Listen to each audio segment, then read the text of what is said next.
Bom, pessoal, primeiramente, boa tarde. Agradecer à banca que tão carinhosamente aceitou o convite. Agradecer aqui em especial ao professor Daniel, com quem aprendi muito. Agradecer à minha turma, que a gente sofreu junto durante 2 anos aí. E depois dos dias de lutas, vem os dias de glória, né? A minha esposa, minha filha, minha cunhada, o marido dela. Minha amiga Dela, professora de História. Se tiver alguma conta que eu erro, já vou passar para ela dar um reforço aí, tá certo? Parece que a única pessoa que não sabe matemática aqui é ela, certo? A gente vai falar sobre a construção dos números reais, certo? Usando sequência de Cauchy, e vamos tentar fazer uma apresentação que seja acessível ao professor do ensino médio. Essa apresentação está estruturada desse modo aqui: introdução, o conceito de número, tá? O que é um número?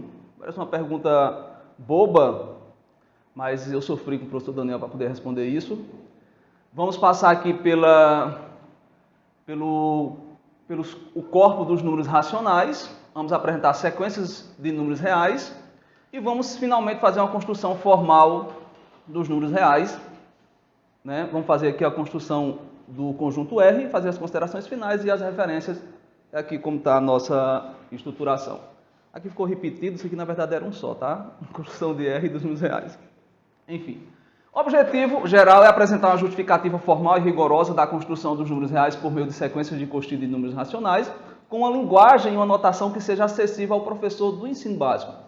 Esse é o diferencial do nosso trabalho, que a gente procurou trazer uma linguagem na qual o leitor ele se insira na dissertação, ele realmente entenda o que é que ele está fazendo. Porque se a gente chama tudo de X, e às vezes X é racional, às vezes X é real, enfim, então a gente vai fazer essa diferença para ficar bem claro quando a gente está falando de um número racional, quando está falando de um número real e assim por diante.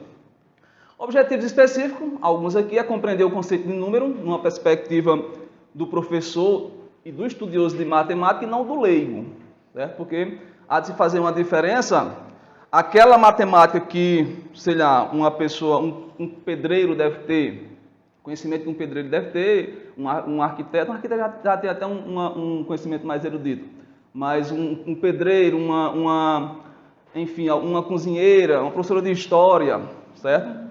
Tem que se fazer essa diferença, tá?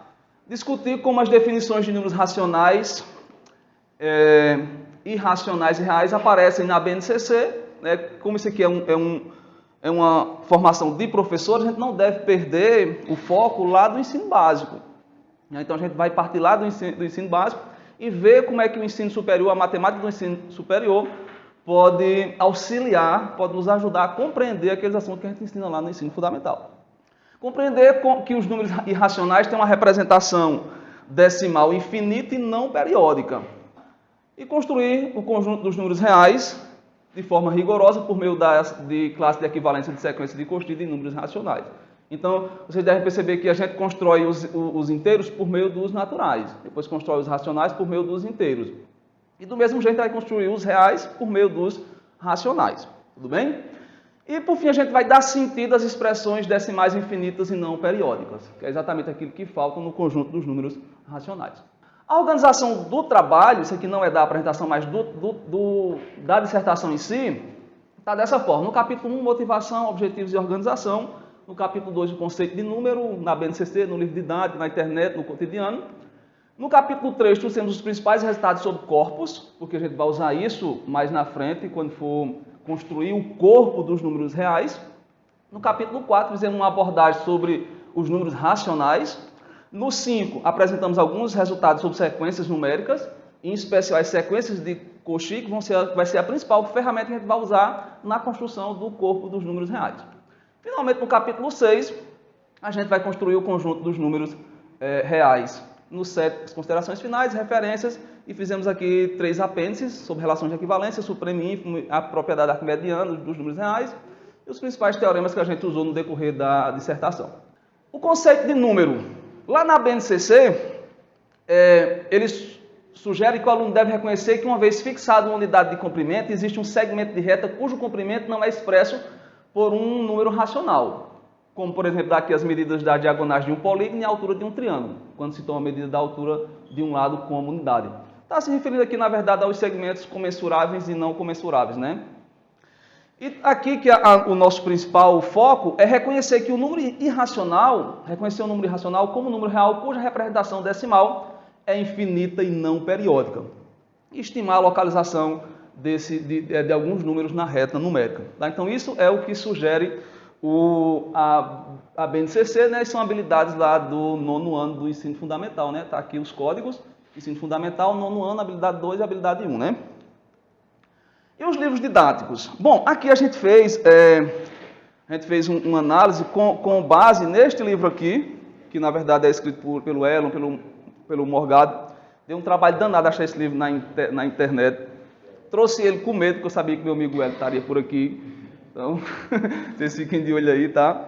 Mas, nessa coleção, os autores eles fazem uma análise de alguns problemas na apresentação, exatamente dessa passagem, tá? Do conjunto dos números racionais para o conjunto dos números reais.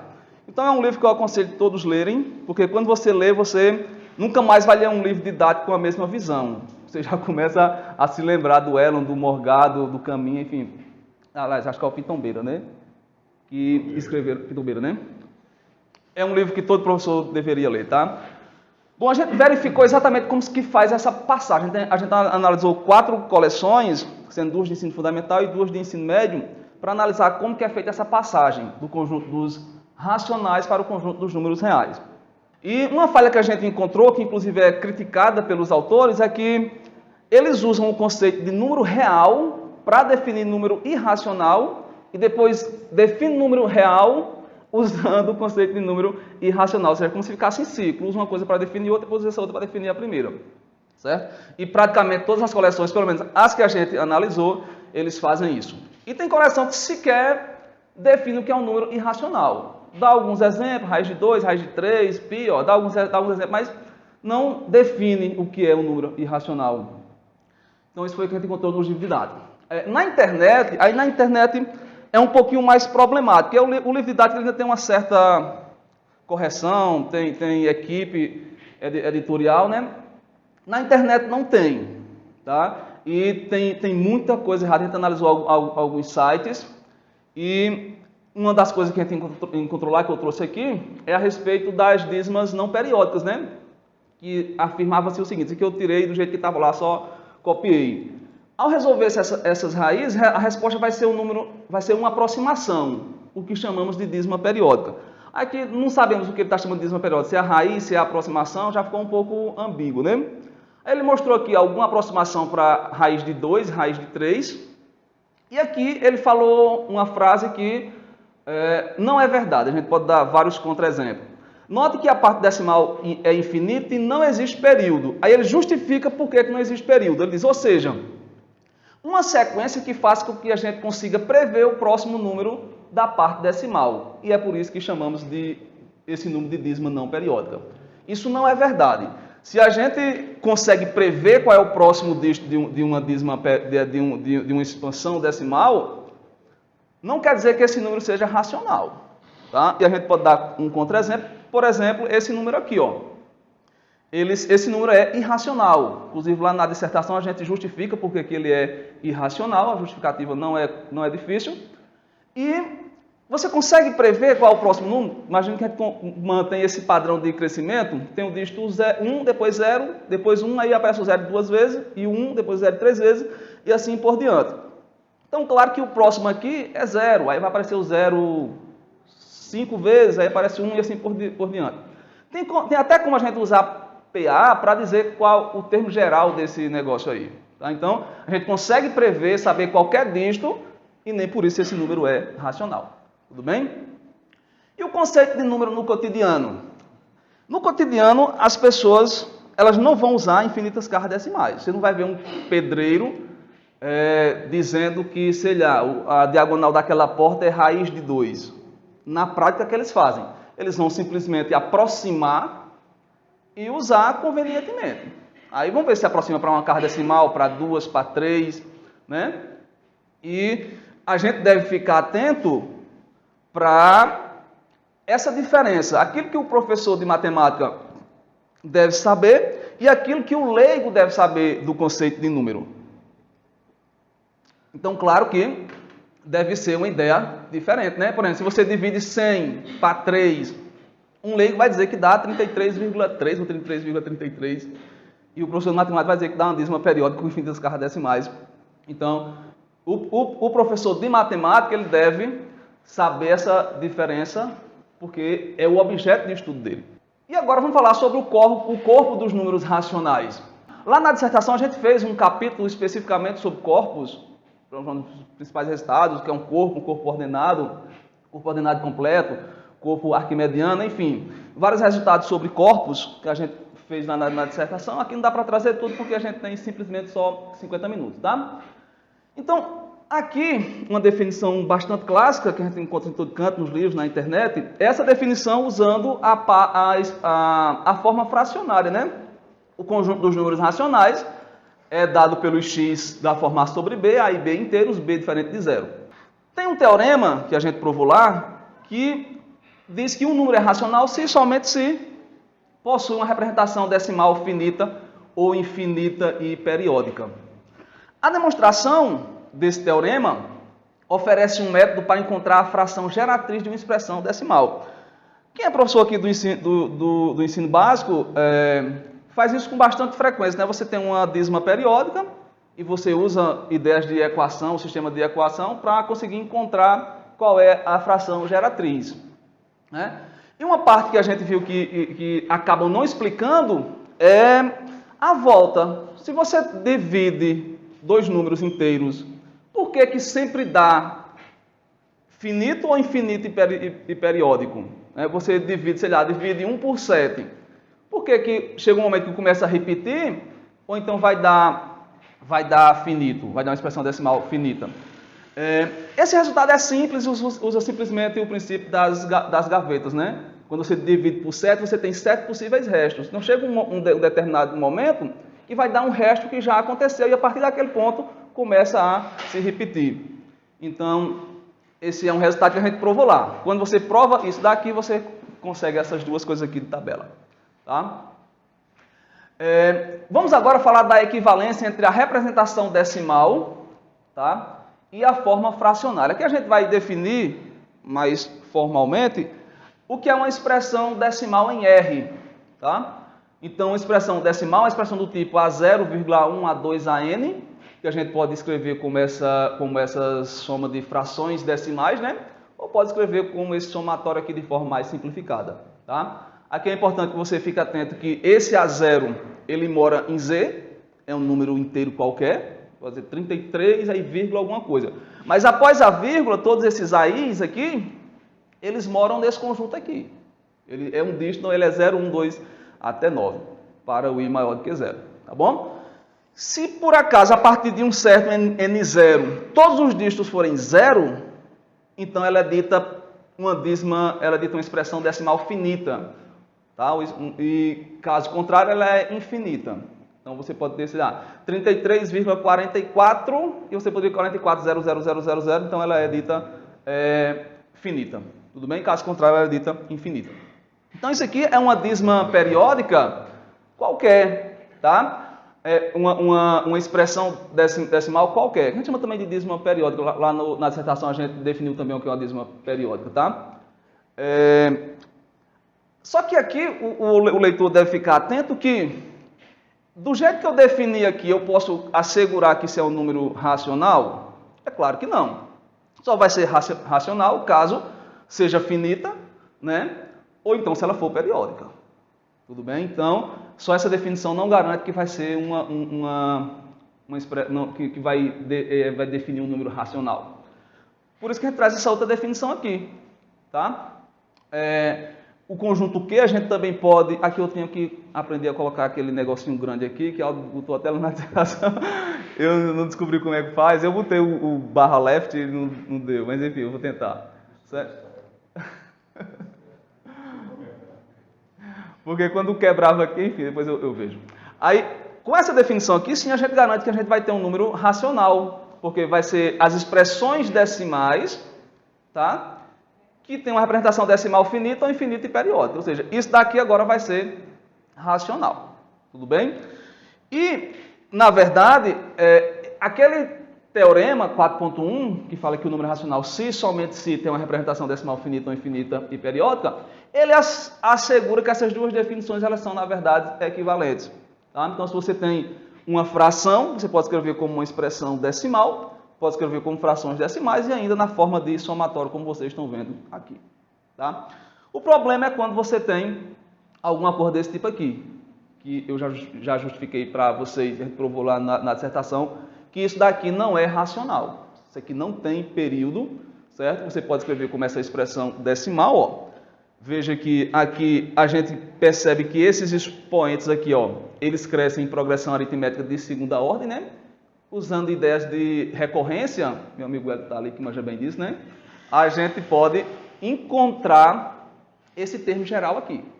Então a gente tem até um termo geral para essa expressão aqui, a gente consegue descobrir qualquer termo dessa expressão decimal. Então, mora aqui já uma deficiência dos racionais, tá? Quando as expressões decimais são infinitas e não periódicas, elas não estão em quê? Tudo bem? Então, quais são essas deficiências? As expressões decimais infinitas e não periódicas não pertencem a quê? Tá? Existem certos conjuntos não vazios ilimitados superiormente que não possuem supremo, certo? Quando um corpo ele é completo, depois eu vou falar dessa ideia de completude, todo subconjunto não vazio ilimitado superiormente vai ter supremo. Mas a gente pode citar, por exemplo, esse exemplo aqui, ó. Você vai ter esses dois conjuntos, um limitado superiormente, outro inferiormente. Nem esse primeiro possui supremo, nem esse outro vai possuir ínfimo. E veja que isso aqui é um conjunto de números racionais. Então, você tem conjunto de números racionais que não tem supremo dentro do próprio conjunto dos números racionais. Então, a gente precisa de um outro conjunto mais potente que sane essa deficiência aí. Tá bom? E o que falta em quê para ser completo? Essa ideia de completo, depois a gente vai definir. Tem como fazer uma definição usando o corpus, tá? E usando supremo, e tem como fazer também uma definição usando sequências de Cauchy, tá? Mas na frente a gente vai usar sequências de Cauchy porque vai ser a nossa ferramenta de trabalho, tudo bem? Então, o que falta em que, na verdade, são as expressões decimais infinitas e não periódicas. O que a gente vai procurar nesse trabalho é dar sentido a elas. E aqui eu trouxe uma pequena charge, né? Também chamado de irracional, o raiz de 5 aí, irracional, como vocês sabem, né? Bom, sequências de números reais. Vejam só, isso daqui é importante porque a gente vai construir o conjunto R, na verdade a gente está usando formalmente o conjunto R, mas depois a gente vai construí-lo, tá bom? Para ver que as coisas fazem sentido do jeito que a gente conhece o R, construir um outro conjunto que também faça sentido e que seja o nosso conjunto dos reais, tá? Então, trouxemos aqui alguns resultados que são importantes para o nosso trabalho, tá? de sequências numéricas, tá bem? Primeira definição que eu trouxe aqui, é importante que você tenha em mente o que é uma sequência, né? Uma sequência é uma função que ela atribui a cada número natural um número real, certo? Então, é uma função de n nos reais, tudo bem? A gente vai dizer que essa sequência ela é limitada quando existir um número real positivo k, tal que o módulo do nosso xn seja menor do que esse k. Ou seja, todos os termos daquela sequência estão dentro daquele intervalo ali. Intervalo 1000 menos 1000. Então, todos eles vão estar ali dentro. N menos N. Então, se existir esse número tal que todos os termos estejam ali dentro, a gente diz que ela é limitada. Agora, tem que estar ali dentro para todo N natural. Não pode ter alguns elementos fora, né? Aliás, se tiver alguns fora, até pode, né? Que a gente pegaria só esse K maior, certo?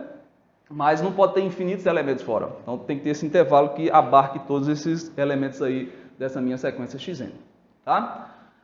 E o que é o limite de uma sequência? A gente vai dizer que o limite L real de uma sequência xn, quando para todo número real epsilon positivo, dado arbitrariamente, vai existir um n0 natural, tal que para todos os termos xn com índice maiores do que n0, cumpre essa condição aqui. Ou seja, você pega o termo geral, quando faz essa diferença com esse limite, vai ser maior do que qualquer número positivo dado. Por menor que você pegue ele, essa diferença ainda vai ser menor. Tá? Simbolicamente é isso aqui, né? Você tem o limite xnl, né? Para todo o epsilon vai existir um n0, tal que a partir desse índice n0, essa diferença em módulo é menor do que esse epsilon aí que foi dado. Beleza? Representação decimal, sequência de representação decimal. Veja só, vamos considerar esse número racional aqui, 2/3. Certo? E a gente pode colocar nessa expressão decimal, 0,6666, tá? E a gente pode ir pegando as somas parciais, ó. Quem seria o x1? 0,6. Aí quem é o x2? 0,66. O x3? 0,666. O x4? 0,666, assim por diante, até o xn, que vai ser um 0,66 com n casas decimais. Tá? A gente pode expressar essa sequência assim. Beleza? Isso é uma sequência que a gente está chamando de sequência decimal. Lá na dissertação, inclusive, chamou de sequência decimal, para expressar que é essa sequência que ele vai se aproximando aí dessa expressão decimal. Beleza? Sequência de Cauchy. Isso aqui é o ponto forte, a arma forte que a gente vai usar nessa dissertação, que são as sequências de Cauchy. A gente vai definir aqui em números reais, depois a gente vai fazer uma outra definição no conjunto dos números racionais, porque a gente vai fazer a construção dos números reais. Então a gente vai usar a sequência de Cauchy de números racionais. A gente quer construir R a partir de quê? Tudo bem?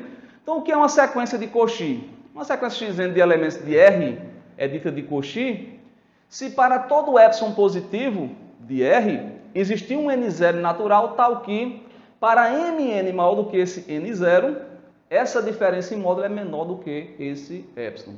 Então, a grosso modo, é como se os termos fossem cada vez mais se aproximando, que essa diferença fica cada vez menor. Não importa quão pequeno você pegue o epsilon, essa diferença em módulo fica menor do que esse epsilon. Tá? Esse epsilon ele é dado. Aqui um exemplo de uma sequência de Cauchy. Ó, você tem xn igual a 1 sobre n, né? A gente fez também a prova de que essa sequência é de Cauchy lá na nossa dissertação. E essa sequência aqui, né? Ela vai cada vez mais, os termos ficando cada vez mais próximos. Tudo bem? Um teorema aqui importante é que toda sequência de Cauchy ela é limitada. Tá? Então, vai existir aquele K, né, que faz uma barreira tanto pela direita quanto pela esquerda e vai limitar todos os termos dessa sequência. Tudo bem? As sequências de Cauchy, a gente pode somar. Se a gente pega uma sequência de Cauchy e soma com outra, ela continua sendo uma sequência de Cauchy. Do mesmo jeito, se a gente fizer o produto, a gente multiplica duas sequências de Cauchy, o resultado continua sendo de Cauchy. Tá? A construção dos números reais. Aqui o nosso próximo tópico. Então vejam só, vamos definir agora a sequência de Cauchy em Q. Porque a gente vai usar a sequência de Cauchy em Q, como eu falei, para construir o conjunto dos números reais. Tá? Então, é do mesmo jeito, só que a gente vai agora usar elementos de Q. Então, uma sequência xn de elementos de Q é dita sequência de Cauchy, se para todo epsilon positivo existe um n0 natural, tal que essa diferença é menor do que esse epsilon. Né? Então, o xn, o xm, o epsilon, tudo isso aqui pertence a Q. Beleza? Um exemplo aqui, ó. A gente provou lá na dissertação que toda sequência decimal ela é uma sequência de Cauchy. Então, se você pega essa expressão decimal aqui, ó, na verdade isso aqui é 1,999999, a gente provou que toda sequência decimal ela vai ser uma sequência de Cauchy. Então, a gente vai pegar aqui as somas parciais, tá? 1 mais 9 sobre 10, mais 9 sobre 10, mais 9 sobre 10 ao quadrado e assim por diante. Sempre acrescentando um termo a mais. E a gente tem aqui o termo geral. E o limite aqui dessa sequência vai ser exatamente 2. Né? Porque 1,99999 é exatamente igual a 2. Tá? Vamos aqui fazer a construção dos números reais. Tá? Então vejam só. Imagine que você tenha uma expressão decimal. A0, A1, A2, A3. Vai existir aqui, no caso, uma sequência de números racionais que se aproxima dessa expressão decimal, certo? Mas também não vai ser única. Por exemplo, se você pega o 0,666, não existe só uma sequência de números racionais que se aproximam dessa expressão decimal. Então, o que a gente vai fazer aqui é definir uma classe de equivalência, certo? Porque senão a gente teria... Qual número representaria 0,666? É o que se aproxima pela direita, pela esquerda, enfim. Teria várias sequências que se aproximam, então a gente vai definir uma classe de equivalência para essa sequência aí, tá bom? Então, mais uma vez, esse A0 ele mora em Z, o AI vai estar nesse conjunto aqui, de 0 a 9, para I maior que 1, certo? E mesmo que esse alfa não seja um número racional, a gente pode pegar essa sequência das somas parciais e cada vez mais se aproximando. Basta que para isso a gente tome o n cada vez maior, certo? Então, cada vez mais a gente pega esse n, eu quero uma aproximação melhor. Então, pegue o n maior e a gente vai ter uma aproximação melhor, tá? Essa sequência x1, x2, x3, xn composta apenas de números racionais, a gente provou lá no teorema 5.4. Essa numeração, a gente está usando a mesma numeração que foi usada aqui na dissertação, certo? A gente provou que é uma sequência de Cauchy. Pegou uma sequência decimal, é uma sequência de Cauchy de números racionais. O que a gente vai fazer agora é definir um conjunto C, que vai ser o quê? Vai ser o conjunto de todas as sequências de Cauchy de números racionais. Então, sempre que a gente usar esse C aqui, a gente está se referindo ao conjunto de todas as sequências de Cauchy de números racionais. E a gente pode adicionar, pode multiplicar elementos desse conjunto. Do seguinte modo, a gente está fazendo essa definição aqui, ó. Se eu pego xn, yn aqui em C, cartesiano em C, a gente vai ter também um elemento lá em C, como a gente já falou previamente, tá? E a gente vai definir essa soma do seguinte modo, vai ser xn mais yn, que a gente pode somar os termos gerais, tá? Por exemplo, seria x1 mais x1, x2 mais x1 mais y1, x2 mais y2 e assim por diante, é xn mais yn. De modo análogo à multiplicação. Você pega elementos em C cartesiano C, o produto está também aqui em C, né? É também uma sequência de Cauchy, e a gente multiplica termo a termo, certo? Isso aqui depois vai ser importante para a gente. Então, esse conjunto C, ele não é um corpo, mas ele é quase um corpo. Para ser um corpo, ele teria que ter elemento neutro, ele tem um elemento neutro, a gente está definindo aqui como sendo a sequência nula, sequência 00000, certo? Seria o nosso elemento neutro. Teria que ter um elemento simétrico aditivo, e a gente pode definir aqui como sendo o simétrico de xn, como sendo menos o xn. O elemento neutro da multiplicação, a gente pode definir como sendo essa sequência 1, 1, 1. Tá? Sempre que a gente usa essa notação aqui, a gente está indicando que é a sequência 1, 1, certo? 0, 0, 0 e assim por diante, como estão vendo aí. O inverso multiplicativo deveria ter também. E é aqui que mora a deficiência desse conjunto. Ele não tem esse inverso multiplicativo. Então, não ocorre esse inverso multiplicativo. A gente pode pegar como contra-exemplo essa sequência aqui. A gente já provou que essa sequência é de Cauchy.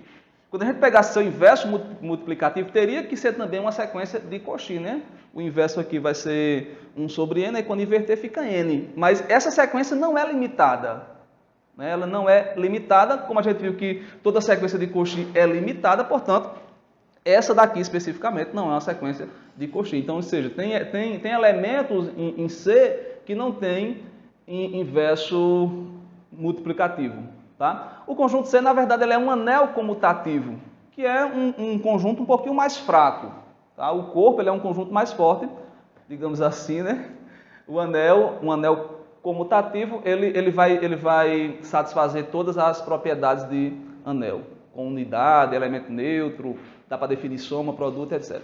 A partir de agora, a partir dessa parte da dissertação, a gente fez uma notação um pouco diferente. A gente usou, quando a gente vai se referir a uma sequência xn, a gente está colocando x1, x2, x3, y1, y2 e y3, porque senão depois ia dar uma certa confusão. Quando a gente usasse, por exemplo, algo desse tipo assim, xn, a gente não saberia se estava se referindo a x1, x2, tal, ou a xn.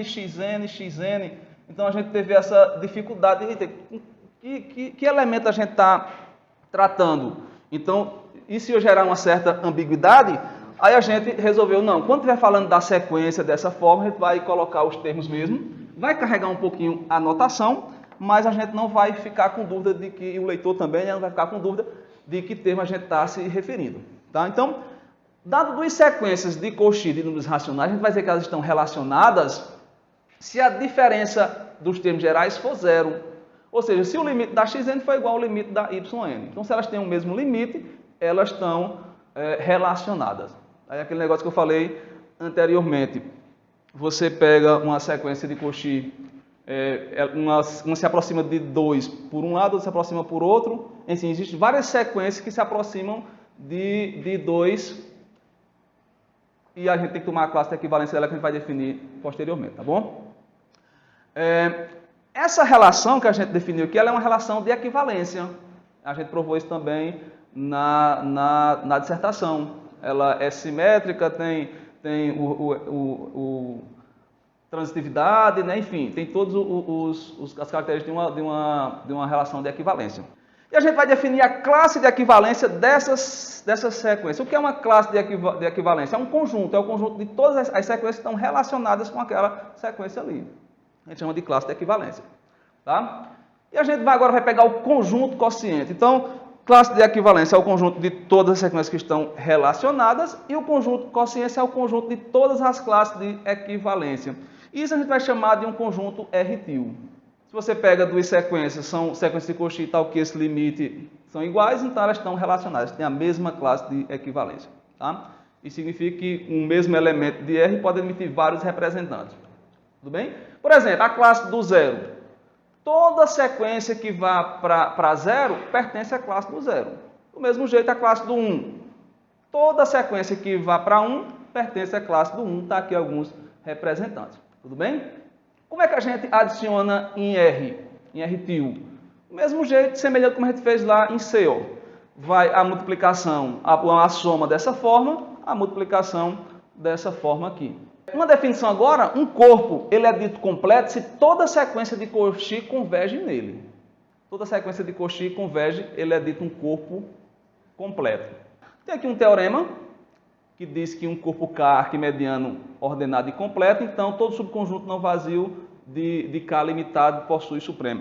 Aqui no Lang, ele faz essa demonstração dessa equivalência da definição usando supremo e a definição usando números, usando sequência de Cauchy. Então você pode definir tanto o corpo completo usando supremo, como usando sequência de Cauchy e provar que, na verdade, são definições equivalentes. Lá si somente si. Tá feito aqui no Lang, a gente não fez na dissertação, só enunciou. Um lema aqui importante, se você tem uma sequência de Cauchy que não é nula, então vai existir um número natural n0 e um número racional C positivo, tais que o módulo do termo geral é maior ou igual do que esse C. Então você pega um C positivo, ó, essa sequência é não nula, ó, certo?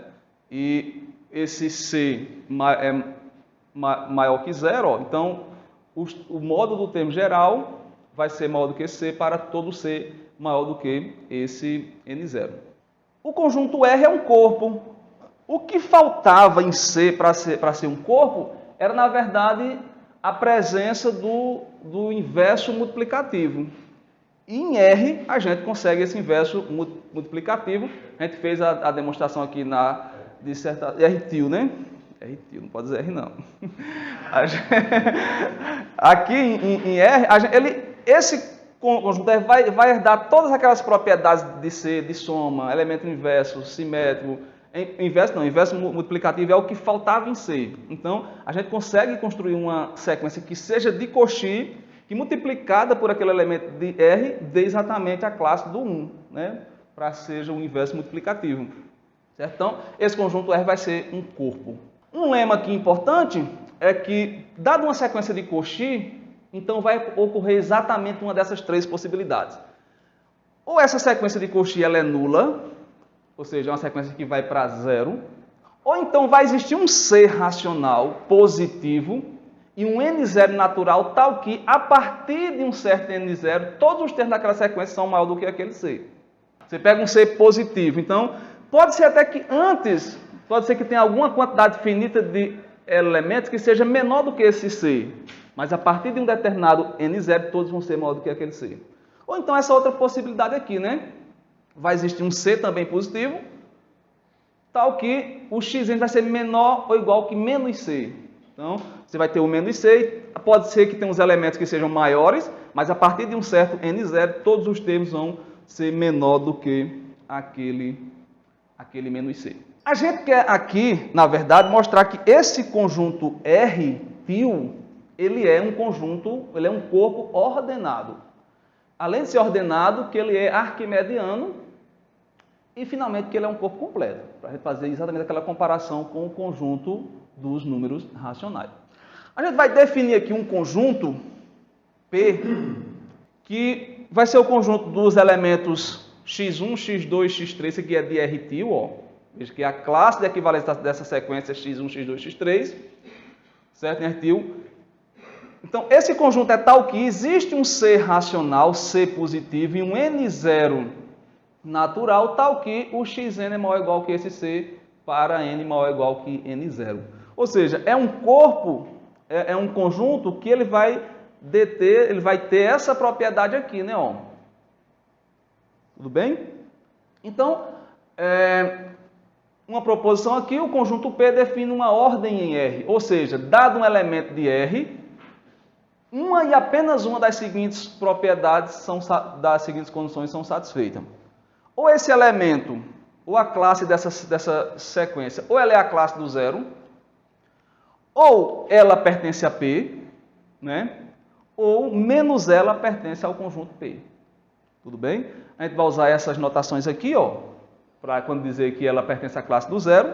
A gente usou essa notação aqui, ó, que é a relação de ordem, para dizer que é maior que zero, e essa aqui para dizer que é menor do que zero. Pra gente, quando estiver usando essa notação, a gente está falando de elementos de R tio.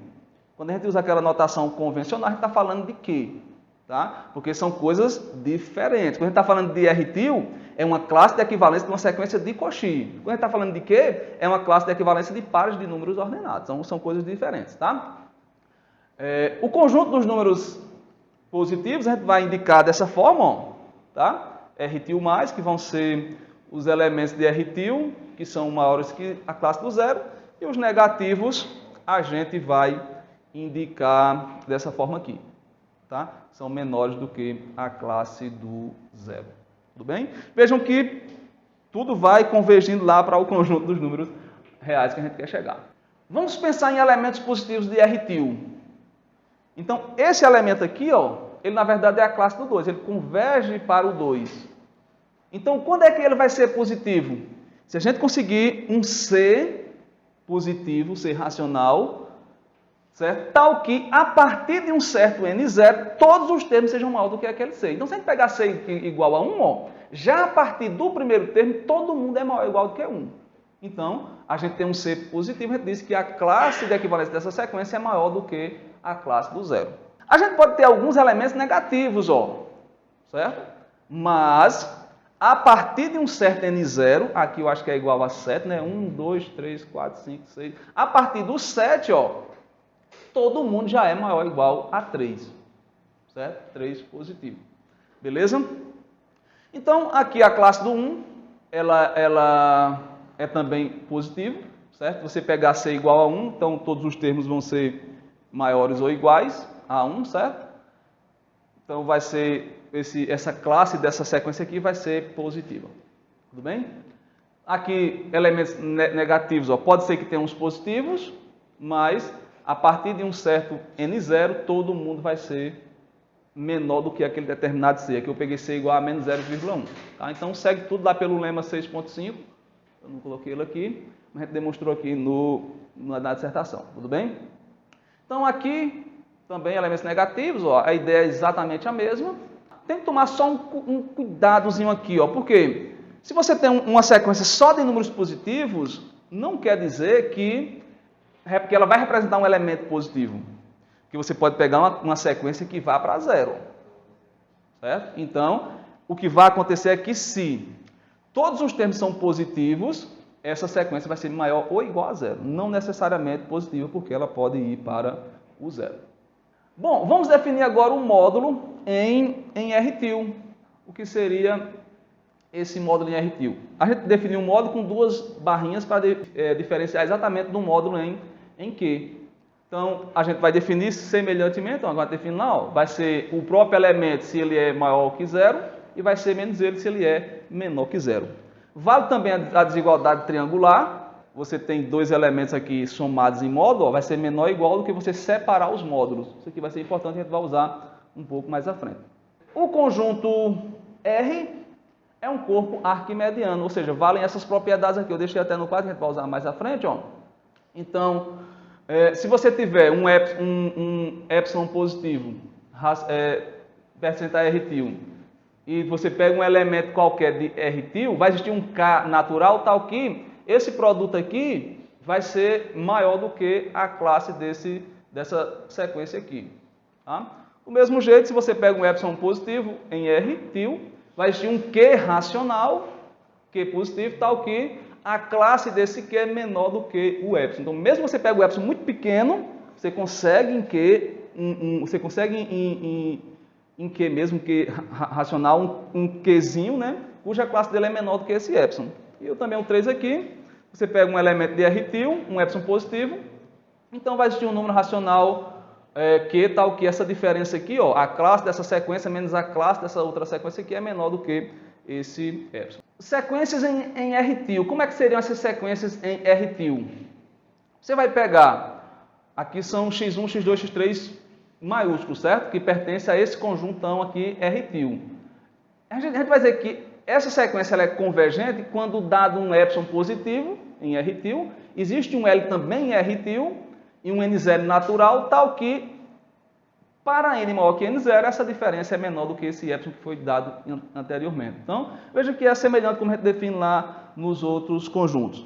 Tudo bem? Outra definição aqui, a gente vai dizer que uma sequência de elementos de RTIL é de Cauchy, quando dado um epsilon em RTIL, um epsilon positivo, existe um n0 natural, tal que para n maior do que esse n0, essa diferença vai ser menor também do que esse epsilon fio, tudo bem? Ou seja, tudo semelhantemente ao que a gente fazia lá nos números reais. Só que aqui usando elementos de RTIL, que a gente sabe que são classes de equivalências de sequência de Cauchy. Um lema importante é que você pega uma sequência de Cauchy, de números racionais, um C positivo, racional, se existir um N0 natural tal que o módulo de C seja menor do que... Aqui cortou o pedaço, ó. Cortou. Deixa eu olhar aqui. Esse é o 6.11. 6.11. Aqui, na verdade, a classe do Xn é menor do que a classe do C. É um negócio assim, eu acho que é isso. 6.11...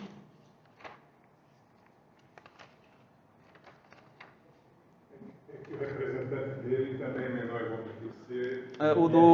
O do Xn, assim, né? Xn é igual do que... eu vou deixar essa notação. Do que o C. Vou apagar com o quadro aqui, professor, me perdoe, tá? Com a mão.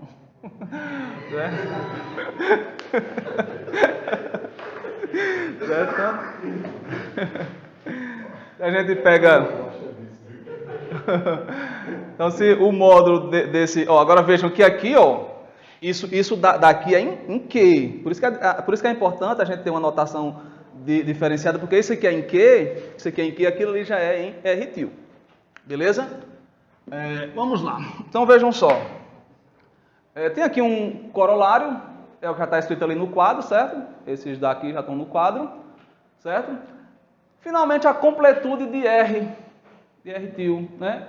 O corpo R é um corpo arquimediano, ordenado e completo. O que é que a gente deve mostrar aqui, essencialmente?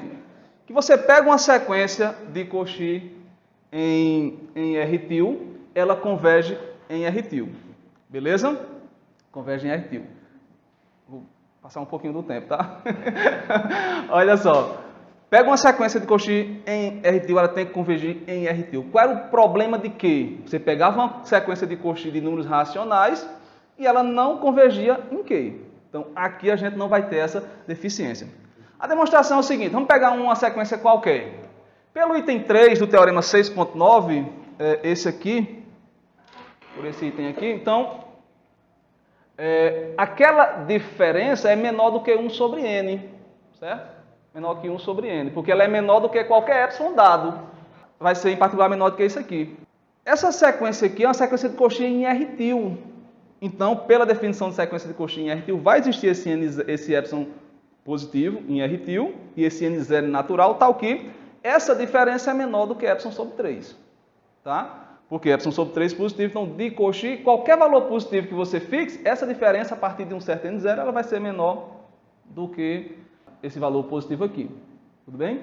Se você pegar n1 maior que n0, então a gente vai ter que vai valer essa propriedade aqui pelo item 1, certo? Pelo item 1, se a gente passar aqui, ó, passar dividindo, né, ó, vai ser menor, inverte aqui. Então, isso aqui a gente consegue pelo item 1 dessa propriedade arquimediana.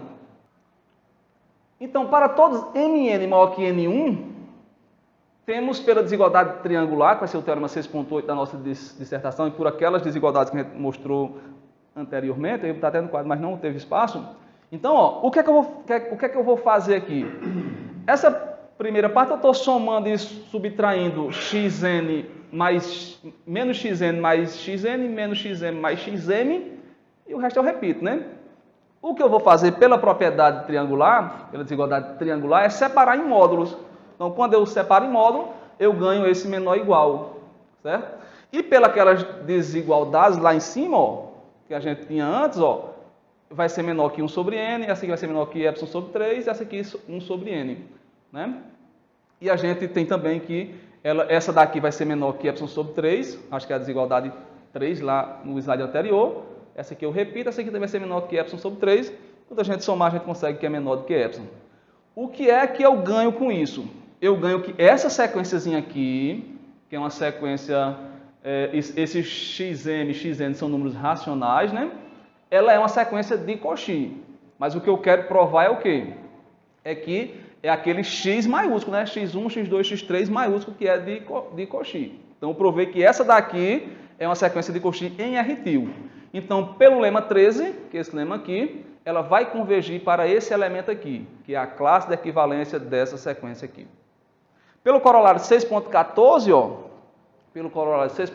ó, se você tem uma sequência de Cauchy de números reais, aliás, de R-til, se você pegar a sequência x1, x2, x3, ela vai ser de Cauchy, só que em quê? Você pega essa daqui de Cauchy em R-til e vai obter essa aqui de Cauchy em Q. Tá? Então, a gente obtém que se essa é de Cauchy, essa aqui vai ser de Cauchy em Q. Essa em R-til, essa em Q. Beleza? Pelo lema 6.13, que é aquele dali, esse aqui, 6.13, dado epsilon positivo, existe um N2 natural, N2 maior do que N1, tal que essa diferença, né, ela é menor do que epsilon sobre 2. Né? Porque essa sequência aqui converge para esse termo aqui. Ó, tá? Essa sequência vai convergir para esse termo.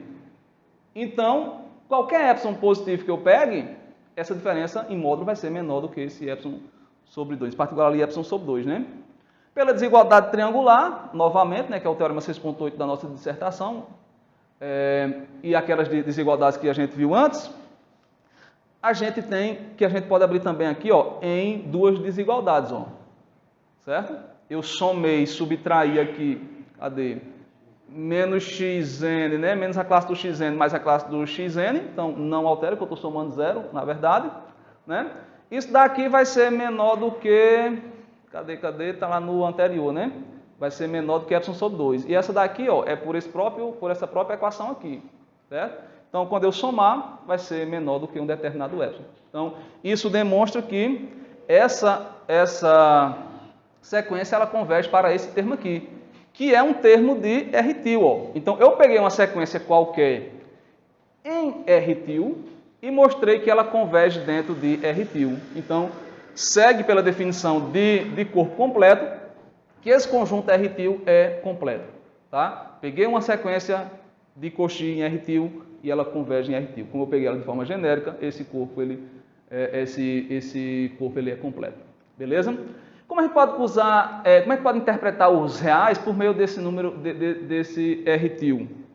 Veja só, a gente pode aproximar uma sequência de... A gente pode pegar qualquer número, qualquer expressão decimal e aproximar por meio de uma expressão decimal de números racionais. Certo? Então, ó, temos essa sequência aqui. Essa sequência, por esse lema, ela converge para esse termo aqui. Ó. Se você pega essa sequência, agora você vai pegar a imersão dela aqui em R-til, ó, porque essa sequência aqui é em Q. Essa daqui é em R-til. Ó. Veja que temos uma notação diferente. Ó. A classe do X1, classe do X1,9 e assim por diante. Então, essa em Q, essa em R-til. Certo? Então, a gente viu que ela converge para quem? Ela converge exatamente para esse termo aqui. Para a gente, tudo bem, né? Porque esse termo aqui, ele pertence à cópia, né? Porque ele pertence à cópia, aqui na dissertação a gente explicou direito o que são essas cópias, essas notações que a gente usou. Ele pertence à cópia de Q, né? Esse termo aqui dentro é um número racional, é uma dízima periódica, com expressão decimal infinita e periódica, né? Agora, se a gente pensar num elemento que o termo geral não converge em Q, quando a gente faz esse n tender a infinito, ó. Por exemplo, esse carinha aqui, ó, né? Essa expressão aqui, a gente pode tomar essa sequência das somas parciais, né? Ó. E a gente pode fazer isso ir para infinito, né? Só que aí, quando a gente faz isso ir para infinito, perde o sentido para a gente, porque essa expressão aqui, quando a gente fizer esse n ir para infinito, ó, isso daqui dentro, isso não pertence mais aos racionais, certo? Dá um elemento que a gente precisa dar sentido a ele. Então, a gente vai definir, na verdade, esse limite aqui, ó, dessa sequência como sendo esse termo aqui. É a classe de equivalência desse termo, que vai ser uma expressão decimal infinita e não periódica. Que em Q não faz o menor sentido, mas em R-til faz sentido. Porque em R-til, qualquer expressão decimal, ela vai fazer sentido. Então, se a gente pegar uma sequência genérica, assim, ó, a gente pode definir o x1 dessa forma, ó, tá? O x2, um x2, x2, x2, aí pegando sempre as somas parciais, tá? O x3, aí pegando sempre as somas parciais até o A2 e tal. E o xn, quem seria o nosso xn? Então, a gente pega a soma parcial até n. E o termo geral está aqui, ó. Certo? O termo geral está aqui. Então, essa sequência aqui, ela é uma sequência de números racionais. Só que ela é elevada, ó, isso aqui pelo teorema, cadê? Acho que eu não coloquei aqui. Mas se você tem essa sequência aqui de números racionais, ela é de Cauchy, ela é elevada numa sequência de números racionais, ela é elevada numa sequência de elementos de R-til, certo? De Cauchy em Q, de Cauchy em R-til, certo? Que está contido em R-til, certo? Em Q não faz sentido, mas em R faz, tudo bem? Então, pelo lema 6.13, que é aquele bonitão ali, essa sequência aqui, o limite dela, ó, vai ser o limite dessa sequência aqui, ó, certo? Se você pega, ó, tudo isso aqui são elementos de R-til, que pelo lema 6.13 vai convergir para a classe de equivalência dessa sequência aqui. Certo? A gente vai denotar, assim, a gente vai dar uma interpretação dessa forma. Se você tem esse elemento aqui, certo? A classe de equivalência dessa sequência, quando a gente faz esse n tender a infinito, a gente vai interpretar como sendo... Opa! Passou tudo aqui, que é isso. A gente vai definir dessa forma aqui, a gente vai interpretar dessa forma. Então, isso aqui para nós é uma expressão decimal qualquer. Pode ser periódica, aí vai estar em Q, certo? E pode ser não periódica, que em Q não faz sentido, mas em R-til vai fazer sentido para nós, certo? Então, em R-til, elas vão fazer sentido para nós, tá? Aí, o bom disso é que você pode somar, usando aquelas ideias de sequências de Cauchy, pode somar, você tem como multiplicar usando os conhecimentos de sequências de Cauchy. As nossas considerações finais, o tempo voa, né? Bom, historicamente, essa construção foi demorada, tá? Foi demorada, veio finalizar no século XIX, certo? Então, o conceito de número, ele estava ainda mal definido. Porque se sabia bem o que era um número racional, se sabia bem o que era um número inteiro, um número natural, mas o que danado é um número irracional, que é um número real, na verdade, né? Então, um número real para nós vai ser o quê? O que é o conjunto dos números reais para nós? É o conjunto de todas as expressões decimais. Se elas forem infinitas ou infinitas e periódicas, estão em quê? Se elas forem infinitas e não periódicas, elas estão no nosso R-til, que a gente pode chamar depois carinhosamente de R. Tudo bem? Então, isso aprimorou o conceito de número, tá? O diferencial desse trabalho... Por que não está passando mais? O diferencial desse trabalho... Oxe, nem aqui mais. Não. Não passa nem no dedo. Deixa eu ver aqui. Ele nem sai. Cadê?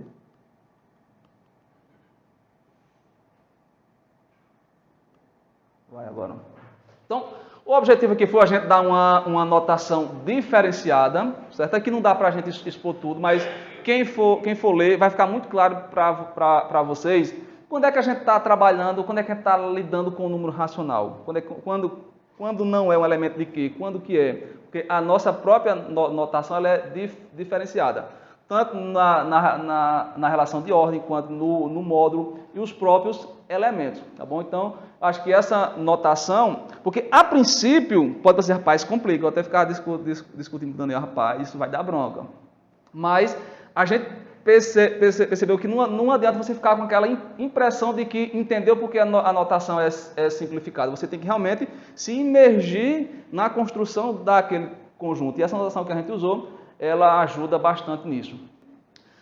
Algumas referências que a gente usou aqui, tá? Teve uma bem bacana aqui, ó. Cadê? Ó, aqui, ó. Creme de batata doce, ó. O pessoal que vai pensar que foi dissertação do povo de... Como é o nome daquele negócio?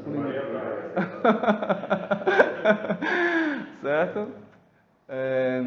Aqui estão as nossas notações. O Elon apareceu fortemente aí, tá? O professor Daniel também com suas obras lá, né?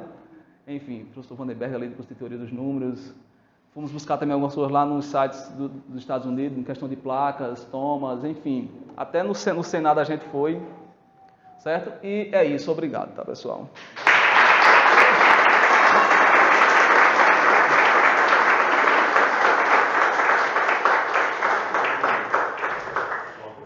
Bom, fico à disposição para dúvidas, críticas, sugestões e tudo mais.